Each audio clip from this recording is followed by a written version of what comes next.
Bienvenidos a mi canal Crecer en la Fe, donde te explicamos en forma clara y sencilla la palabra de Dios. Crecer en la Fe presenta La Escuela Sabática, el libro de Marcos. Lección número 2. Un día en el ministerio de Jesús. El texto para memorizar es Marcos capítulo 1, versículo 17. Y les dijo: Vengan en pos de mí, y los haré pescadores de hombres.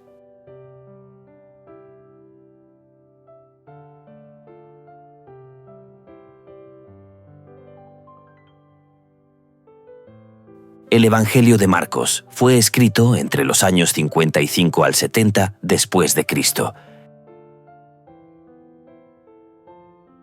Cada evangelio presenta el comienzo del ministerio de Jesús de una manera particular. Mateo muestra a Jesús llamando discípulos y luego predicando el Sermón del Monte. Lucas narra la historia del sermón inaugural de Jesús en la sinagoga de Nazaret. Juan cuenta el llamado de varios de los primeros discípulos y la boda de Caná, donde Jesús realizó su primera señal. El Evangelio de Marcos narra dos acontecimientos especiales relacionados con el comienzo del ministerio de Jesús. El primer acontecimiento, el llamado de los 4 discípulos: Pedro, Andrés, Jacobo y Juan. Estos 4 hombres eran expertos pescadores, pero ahora debían adquirir nuevas habilidades. La transformación de pescadores comunes en pescadores de hombres implicaba un largo y lento proceso de preparación. Y el segundo acontecimiento describe un sábado en Capernaum y lo que ocurrió luego. Y entraron en Capernaum, y los días de reposo, entrando en la sinagoga, enseñaba, y se admiraban de su doctrina, porque les enseñaba como quien tiene autoridad y no como los escribas.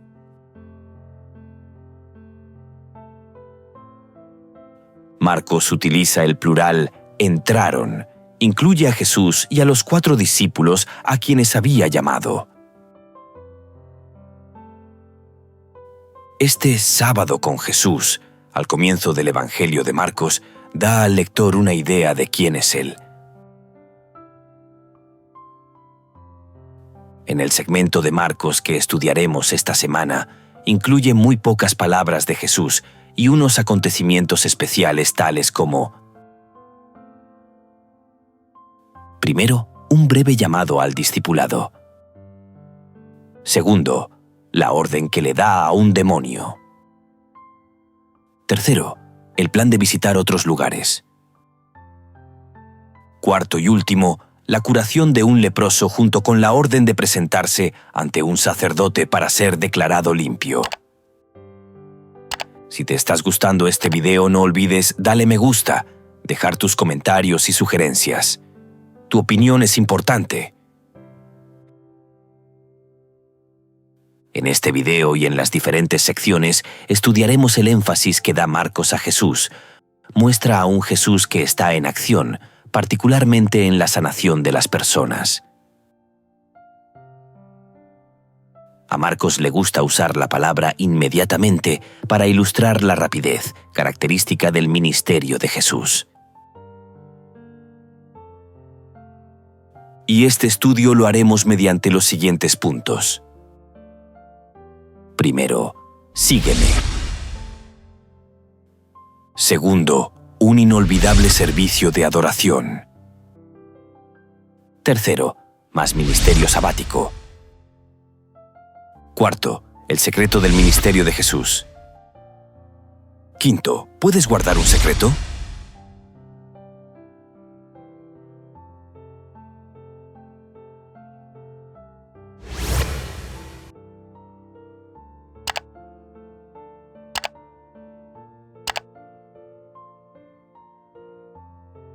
Sígueme.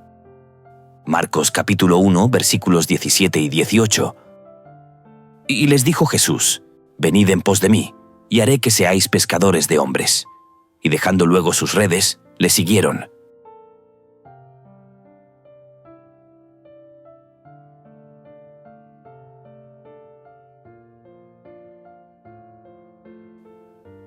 En el libro de Marcos, capítulo 1, versículos del 16 al 20, aparecen los nombres de los pescadores a los que Jesús llamó como discípulos. Marcos capítulo 1 no registra muchas de las palabras de Jesús. No obstante, Marcos capítulo 1, versículo 17, da cuenta de las palabras que Jesús dirigió a dos pescadores. Simón, quien luego sería llamado Pedro, y su hermano Andrés.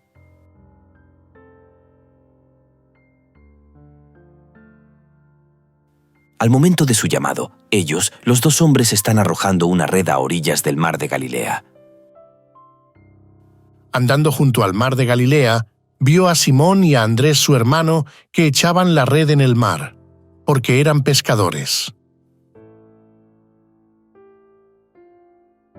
Aquí Marcos no hace mención alguna de un bote u otros accesorios de pesca, lo que podría sugerir que Simón y a Andrés no están en una buena situación financiera. El relato de Marcos continúa diciendo: Pasando de allí un poco más adelante, vio a Jacobo hijo de Zebedeo y a Juan su hermano, también ellos en la barca, que remendaban las redes. Y luego los llamó, y dejando a su padre Zebedeo en la barca con los jornaleros, le siguieron. Aquí Marcos habla de los pescadores Santiago y Juan. Dice que están en un bote con su padre y sirvientes, lo que parece indicar que estaban en una mejor situación financiera que Pedro y Andrés. El comentario bíblico adventista dice: La presencia de jornaleros implica una empresa más bien grande y exitosa.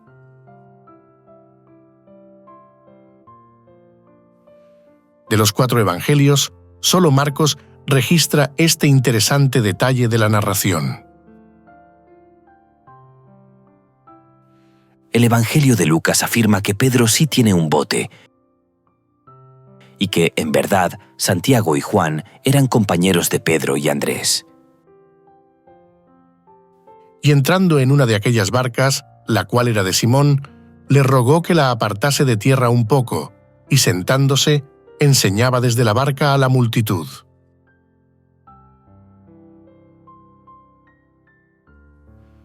¿Por qué Marcos realiza ese contraste entre los dos grupos de hermanos, por un lado, Simón y Andrés, y por otro lado, Santiago y Juan, quienes estaban en mejor situación económica que los anteriores?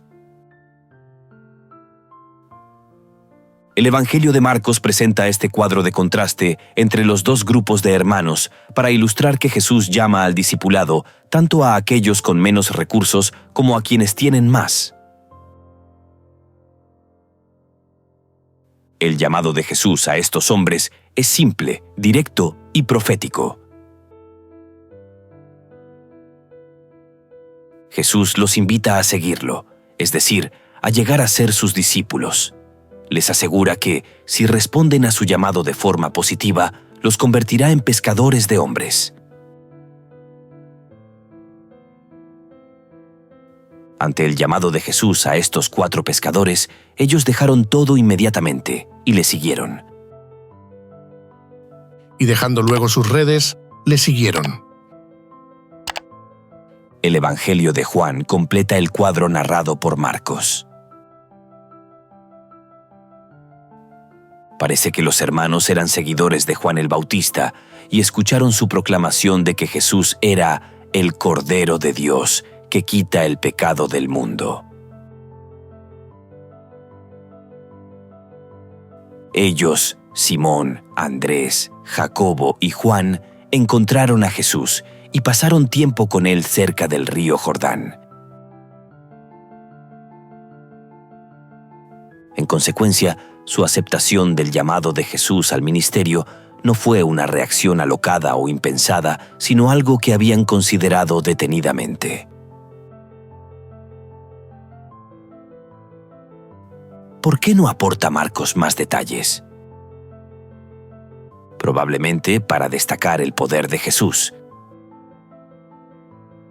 Marcos hace énfasis en el poder de Jesús. Él llama, y unos pescadores dispuestos responden. Estos 4 hombres, al responder de forma positiva al llamado de Jesús, sus vidas cambiaron, es decir, ni la vida de ellos ni del mundo volverían a ser iguales. Recuerda, cuando aceptamos el llamado divino y seguimos a Jesús, todo cambia.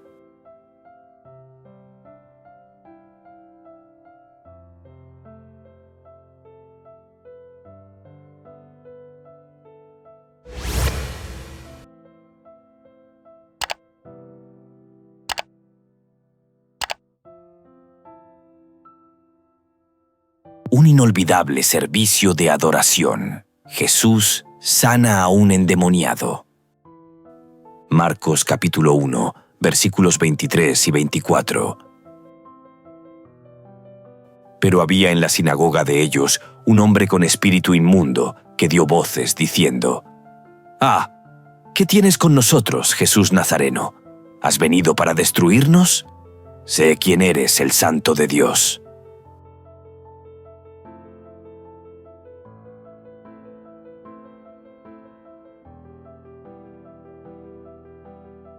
Marcos capítulo 1, versículos 21 al 28, narra una experiencia inolvidable que tuvo lugar en la sinagoga de Capernaum. De esta historia se desprenden grandes verdades espirituales para nosotros hoy. Veamos el relato bíblico. Y entraron en Capernaum, y los días de reposo, entrando en la sinagoga, enseñaba, y se admiraban de su doctrina, porque les enseñaba como quien tiene autoridad y no como los escribas. Pero había en la sinagoga de ellos un hombre con espíritu inmundo que dio voces diciendo: «Ah, ¿qué tienes con nosotros, Jesús Nazareno? ¿Has venido para destruirnos? Sé quién eres, el Santo de Dios». Pero Jesús le reprendió, diciendo: «Cállate y sal de él». Y el espíritu inmundo, sacudiéndole con violencia y clamando a gran voz, salió de él. Y todos se asombraron, de tal manera que discutían entre sí, diciendo: «¿Qué es esto? ¿Qué nueva doctrina es esta que con autoridad manda aún a los espíritus inmundos y le obedecen?» Y muy pronto se difundió su fama por toda la provincia alrededor de Galilea. Para quienes vivieron esta experiencia narrada por Marcos, fue un evento inolvidable. La mayoría de los cristianos atesoramos momentos inolvidables de nuestra senda cristiana. ¿Cuáles serían algunos momentos inolvidables para todo cristiano?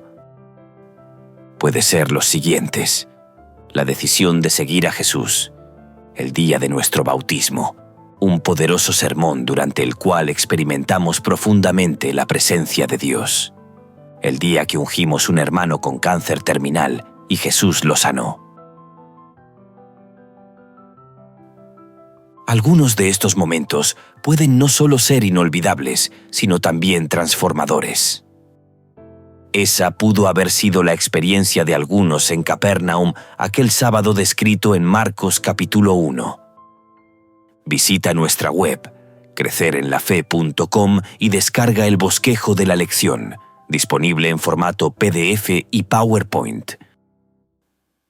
Marcos describe lo que sucedió ese día sábado.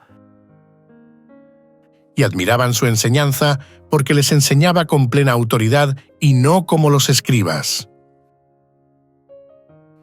Había en la sinagoga de ellos un hombre con espíritu inmundo. Dio voces diciendo: «Ah, ¿qué tienes con nosotros, Jesús Nazareno? ¿Has venido para destruirnos? Sé quién eres, el Santo de Dios». Marcos concluye diciendo: Jesús expulsó entonces al demonio: «Cállate y sal de él». Piensa en las implicaciones de esas palabras del demonio. «Ah, ¿qué tienes con nosotros, Jesús Nazareno? ¿Has venido para destruirnos? Sé quién eres, el Santo de Dios». Para empezar, el demonio identifica a Jesús como el Santo de Dios. El espíritu malo reconoció en Jesús a aquel que tenía una estrecha relación con Dios. En otras ocasiones, los demonios identificaron y llamaron a Jesús como el Hijo de Dios. Y clamaron diciendo: ¿Qué tienes con nosotros, Jesús, Hijo de Dios? ¿Has venido acá para atormentarnos antes de tiempo? El espíritu inmundo reconoce así que Jesús es el santo emisario de Dios, en contraste con las impuras e impías huestes de Satanás.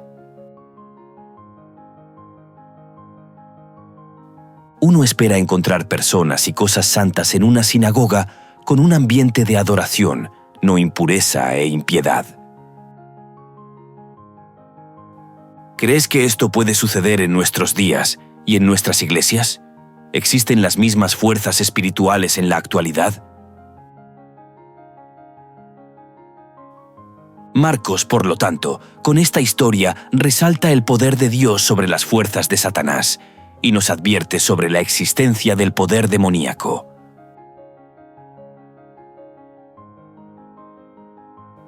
El pensamiento inspirado dice al respecto: Aquel que había vencido a Satanás en el desierto de la tentación se volvía a encontrar frente a frente con su enemigo. El diablo ejercía todo su poder para conservar el dominio sobre su víctima. Perder terreno sería dar una victoria a Jesús. Parecía que el torturado iba a fallecer en la lucha con el enemigo que había arruinado su virilidad. Pero el Salvador habló con autoridad y libertó al cautivo.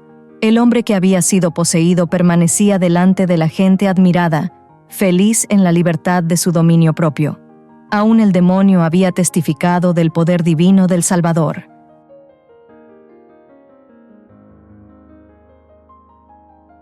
Marcos hace un marcado contraste entre las fuerzas del bien y las del mal.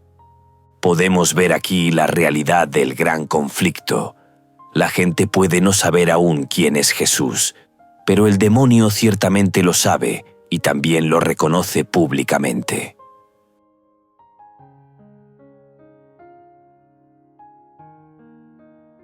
Otro detalle interesante de este relato es el siguiente. Tiene que ver con la orden que le da Jesús al demonio. Esta orden de salir del hombre es comprensible, pero ¿por qué Jesús le ordena al demonio: cállate? Pero Jesús le reprendió, diciendo: cállate y sal de él. A partir de la orden, cállate, aparece un notable tema en Marcos. Aparece el tema, el llamado de Jesús a guardar silencio acerca de quién es Él. ¿Sabes qué nombre le dan los eruditos a este tema de guardar silencio acerca de quién es Él? Los eruditos llaman a esto el secreto mesiánico. El llamado de Jesús al silencio tiene sentido por dos razones básicas. La primera razón, Jesús considera o tiene en cuenta las connotaciones políticas propias de las expectativas mesiánicas de su tiempo. La segunda razón, era riesgoso ser un Mesías.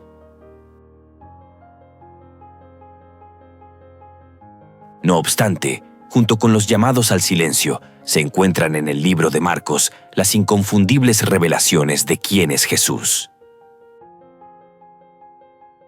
Lo que resultará claro con el tiempo en este evangelio es lo siguiente. Primero, que la identidad de Jesús no puede ser ocultada. Segundo, que la verdad acerca de quién es Él se convierte en el centro del mensaje del Evangelio de Marcos.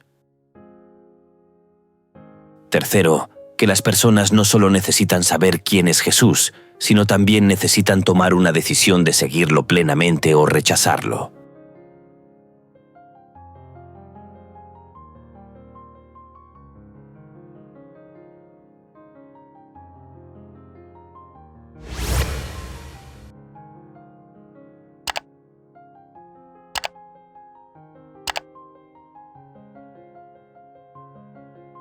más ministerio sabático, sábado de milagros. Marcos capítulo 1, versículos 32 y 33. Cuando llegó la noche, luego que el sol se puso, le trajeron todos los que tenían enfermedades y a los endemoniados, y toda la ciudad se agolpó a la puerta.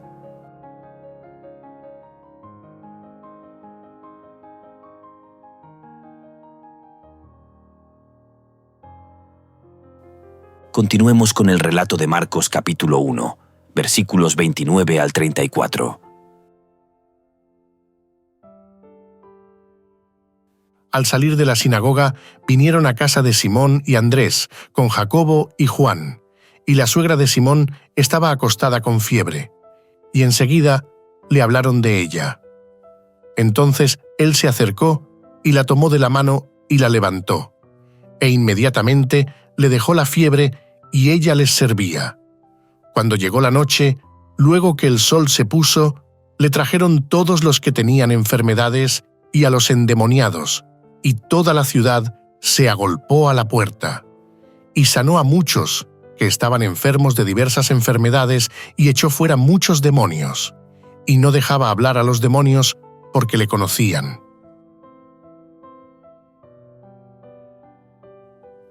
En este relato bíblico podemos extraer muchas lecciones espirituales.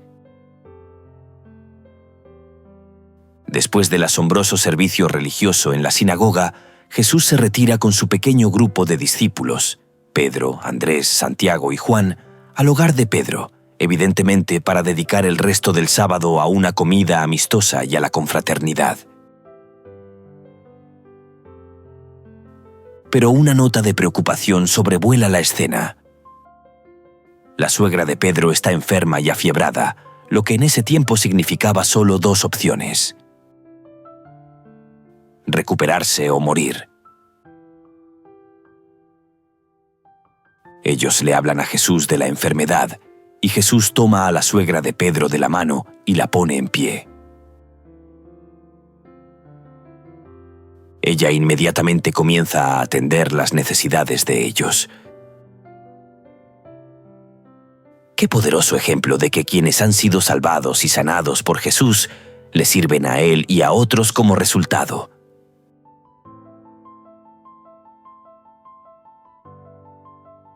Marcos habla de dos formas utilizadas por Jesús para sanar.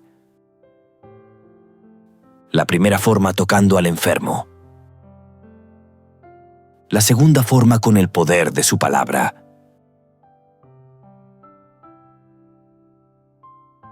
En cuanto a la primera forma, a lo largo del Evangelio de Marcos, ocurre a menudo que Jesús sana a las personas afectadas tocándolas.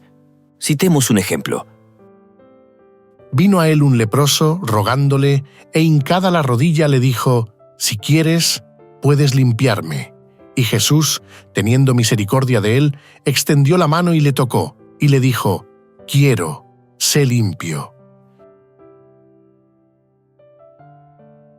En cuanto a la segunda forma sin tocar al enfermo, solo con el poder de su palabra, veamos este ejemplo. A ti te digo, levántate, toma tu lecho y vete a tu casa. Entonces él se levantó enseguida y tomando su lecho, salió delante de todos, de manera que todos se asombraron y glorificaron a Dios, diciendo: «Nunca hemos visto tal cosa».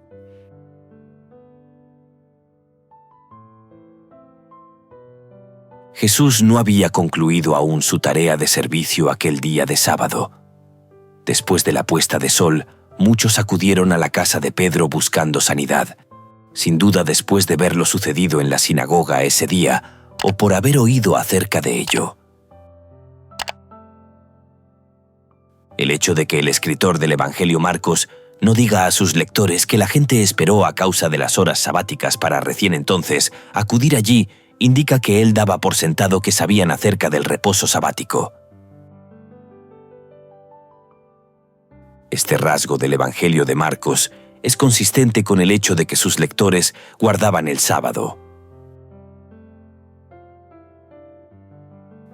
Marcos dice que la ciudad entera se dio cita en la puerta de la casa aquel atardecer. y toda la ciudad se agolpó a la puerta. Sin duda, Jesús tuvo que dedicar considerable tiempo para atender a todas esas personas. El pensamiento inspirado dice al respecto lo siguiente: Durante horas y horas, llegaban y se iban, porque nadie sabía si al día siguiente encontrarían al médico todavía entre ellos. Nunca antes había presenciado Capernaum un día como ese. Llenaban el aire las voces de triunfo y de liberación. El Salvador se regocijaba por la alegría que había despertado. Mientras presenciaba los sufrimientos de aquellos que habían acudido a él, su corazón se conmovía de simpatía y se regocijaba en su poder de devolverles la salud y la felicidad. Jesús no cesó de trabajar hasta que el último doliente hubo quedado aliviado. Ya era muy avanzada la noche cuando la muchedumbre se fue y el silencio descendió sobre el hogar de Simón. Había terminado el largo día lleno de excitación y Jesús buscó descanso. Pero mientras la ciudad estaba aún envuelta por el sueño, el Salvador, levantándose muy de mañana, siendo aún muy oscuro, salió y se fue a un lugar desierto, y allí oraba.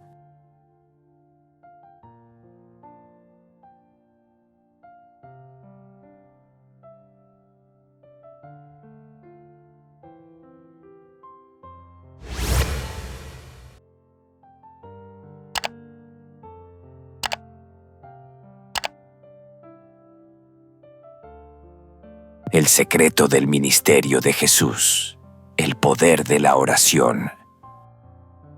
Marcos capítulo 1, versículo 35. Levantándose muy de mañana, siendo aún muy oscuro, salió y se fue a un lugar desierto, y allí oraba.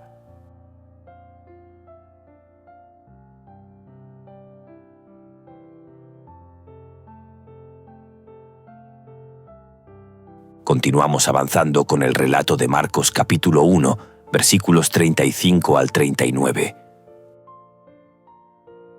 Levantándose muy de mañana, siendo aún muy oscuro, salió y se fue a un lugar desierto y allí oraba.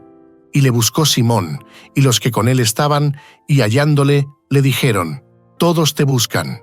Él les dijo: «Vamos a los lugares vecinos, para que predique también allí, porque para esto he venido», y predicaba en las sinagogas de ellos en toda Galilea, y echaba fuera los demonios.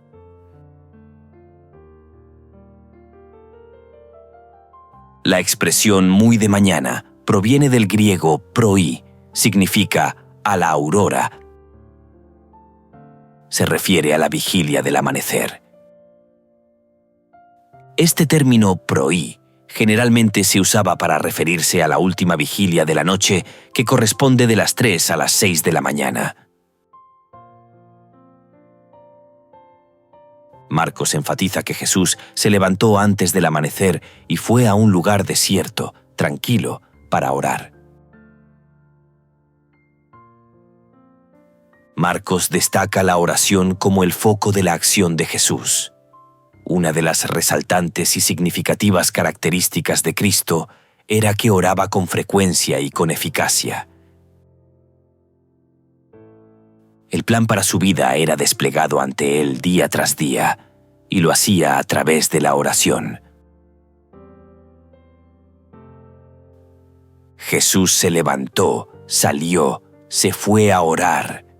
Esta acción está expresada mediante el tiempo verbal conocido en griego como aoristo, indicando así acción completada. Pero el verbo orar está conjugado en tiempo imperfecto, una forma usada para expresar, particularmente aquí, un proceso en curso. Este tiempo verbal indica que él estaba orando, seguía orando. El texto de Marcos destaca también cuán temprano se levantaba Jesús para orar, lo que implica que el tiempo que dedicaba a orar a solas era considerable.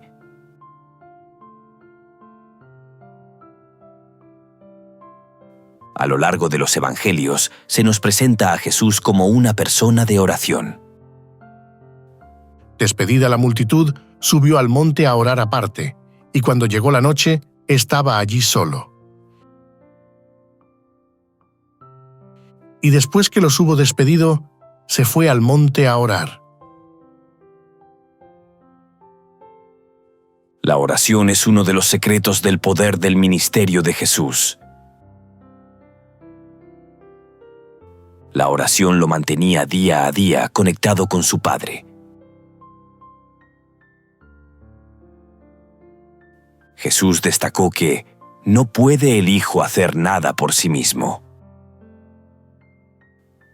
Las maravillosas obras que realizaba eran hechas mediante el poder del Padre.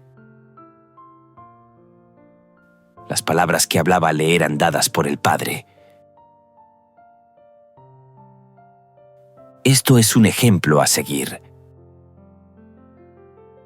El pensamiento inspirado dice: Todo acto de la vida terrenal de Cristo se realizaba en cumplimiento del plan trazado desde la eternidad. Antes de venir a la tierra, el plan estuvo delante de él, perfecto en todos sus detalles. Pero mientras andaba entre los hombres, era guiado, paso a paso, por la voluntad del Padre.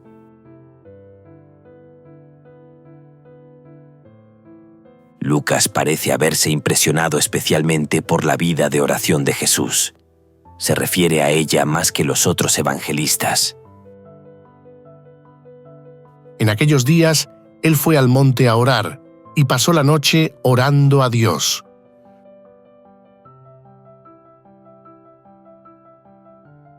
Como cristianos debemos ser muy cuidadosos en el aspecto de la oración. ¿Cómo desarrollar una vida de oración? Miremos los siguientes consejos. Primero, prepare el ambiente. Organice de tal forma que el lugar sea agradable para pasar algún tiempo de oración. Segundo, establezca todos los días un horario específico, recomendable el horario usado por Jesús. Tercero, estudie la Biblia. En su espacio de oración, reserve un momento para la lectura de la palabra de Dios. Cuarto, confesión. Mientras no confesé mi pecado, mi cuerpo iba decayendo por mi gemir de todo el día. Quinto, interceda por alguien.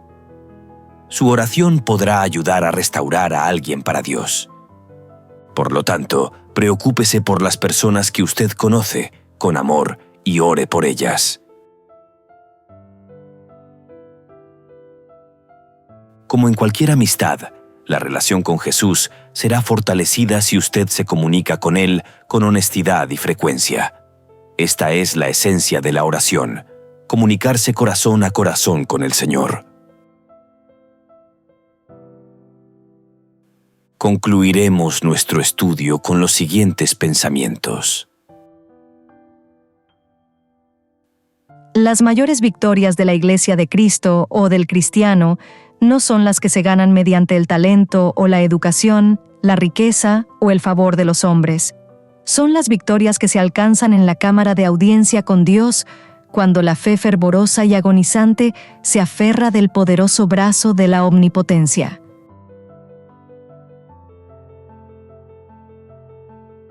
La oración es el medio ordenado por el cielo para tener éxito en el conflicto con el pecado y desarrollar el carácter cristiano. Las influencias divinas que vienen en respuesta a la oración de fe efectuarán en el alma del suplicante todo lo que pide.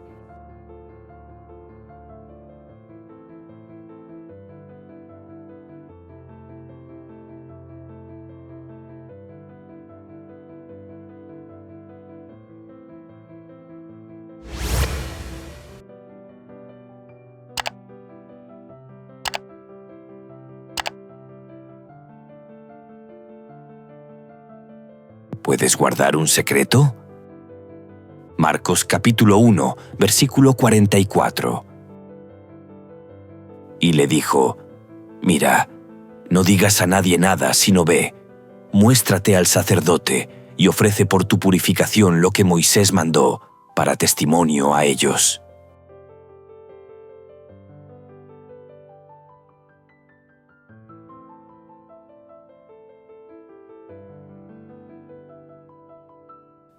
¿Sabes qué es mal de Hansen? El mal de Hansen es otra denominación para la lepra, también conocida como bacilo de Hansen. La lepra es una enfermedad infecciosa crónica causada por la bacteria Mycobacterium leprae. Afecta principalmente la piel, los nervios periféricos, la mucosa del tracto respiratorio superior y los ojos. El nombre mal de Hansen proviene del médico noruego Gerhard Armauer Hansen, quien descubrió la bacteria causante de la lepra en 1873.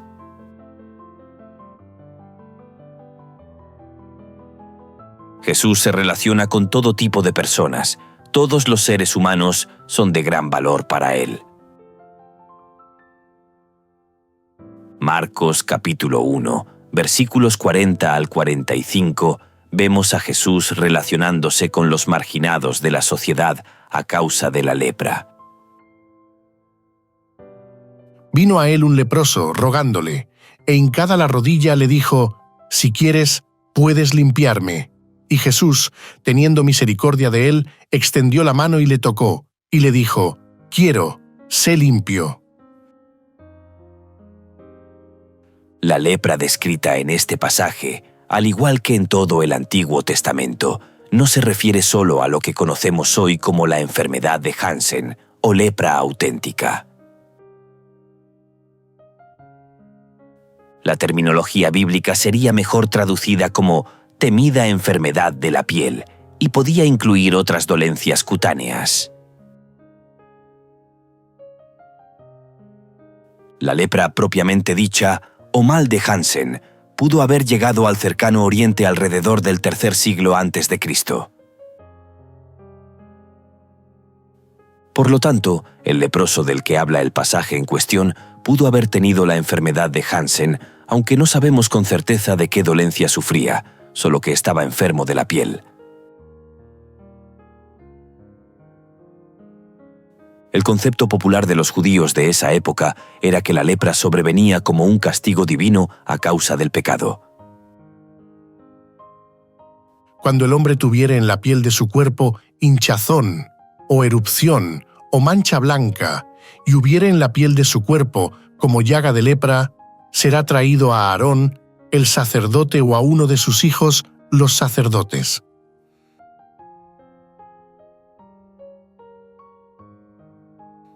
Por eso los judíos creían que el hombre en ninguna manera debía interferir con los decretos de Dios tratando de aliviar o curar la enfermedad, y que no lo lograría aunque lo intentara. Por lo tanto, se suponía que la lepra era una manifestación externa de un pecado interno, y el que sufriera de ella no solo era un paria moral y social, sino también era considerado como abandonado por Dios.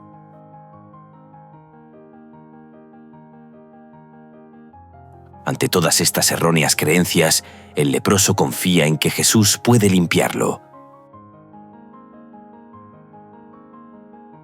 Según Levítico capítulo 13, un leproso era ritualmente impuro y debía evitar el contacto con otras personas. Y el leproso, en quien hubiere llaga, llevará vestidos rasgados y su cabeza descubierta, y embozado pregonará, «Inmundo, inmundo».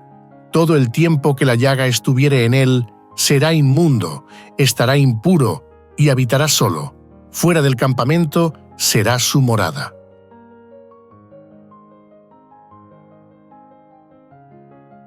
A pesar de la existencia de estas normas, Jesús es movido por la compasión y toca al hombre. Jesús se compadeció de él, extendió su mano, lo tocó y le dijo, «Así lo quiero, queda limpio».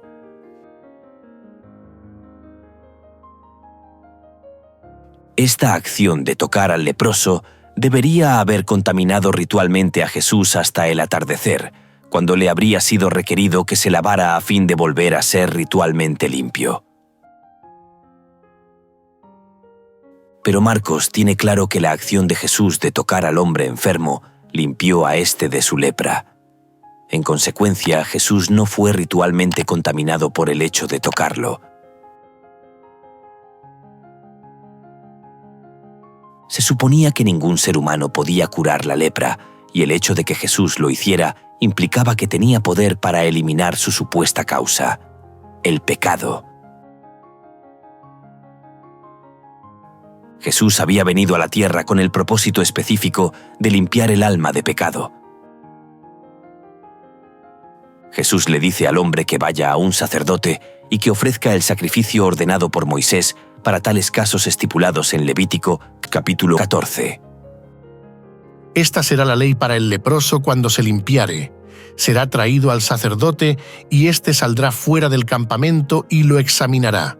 Y si ve que está sana la plaga de la lepra del leproso, el sacerdote mandará luego que se tomen para el que se purifica 2 avecillas vivas, limpias, y madera de cedro, grana e hisopo.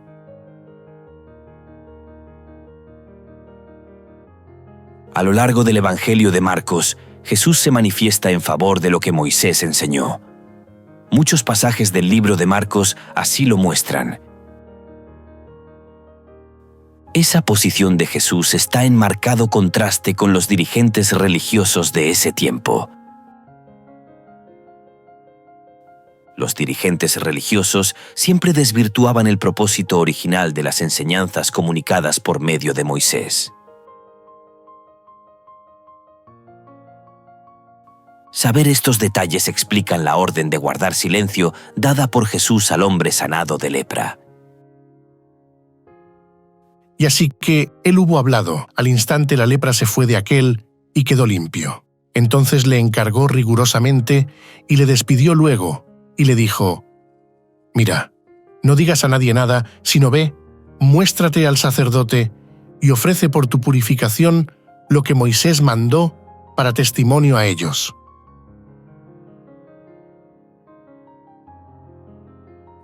Si contaba la forma milagrosa de su curación, esto podía prejuiciar la decisión del sacerdote en contra de Jesús.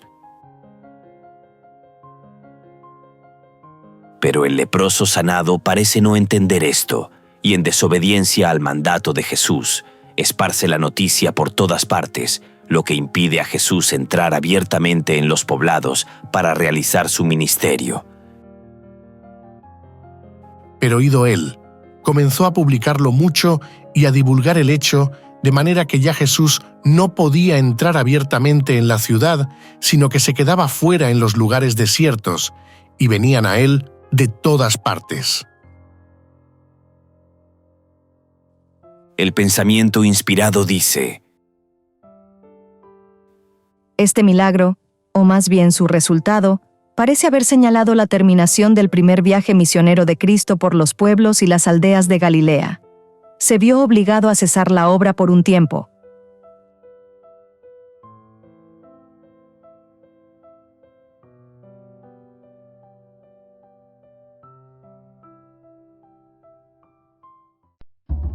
Crecer en la fe les invita y les motiva a seguir estudiando las Sagradas Escrituras a través de este material. Y recuerde suscribirte a nuestro canal, comentar, compartir, activar la campanita y darle like. Esto será de gran ayuda para el crecimiento de nuestro ministerio y así poder llegar a muchas personas más. Muchas gracias por tu apoyo. Dios te bendiga.